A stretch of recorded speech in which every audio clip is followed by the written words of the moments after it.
চা খাই, কফি খাই বিশেষ করে।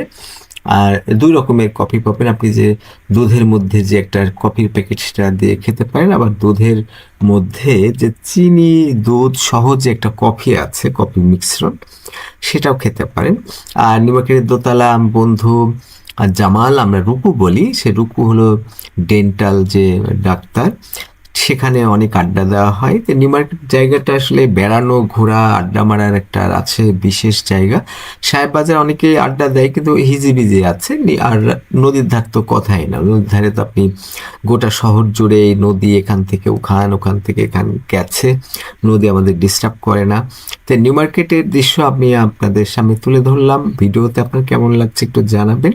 এই যে সাজসজ্জা দেখছেন, লাইটিং দেখছেন, আমি ঘুরে ঘুরে গোটা নিউ মার্কেটটাই ধারণ করেছি। আমি আজকে এই যে ভয়েস ওভার দিচ্ছি, এটা তুলেছি গত পরশুদিন। খুব চমৎকার আসলে নিউ মার্কেট। এই নিউ মার্কেটের ক্ষেত্রে আরেকটা গুরুত্বপূর্ণ বিষয় হলো যে চিটাগংয়ে আমি যখন WHO ওয়ার্ল্ড হেলথ অর্গানাইজেশন কাজ করতাম, তখন একটা খারাপ জিনিস ছিল, চিটাগং তো খুবই উন্নত শহর, কিন্তু ওদের নিউ মার্কেটটা 7 তলা, একেবারে বিলাসবহুল বাড়ি, মানে শপিং মলে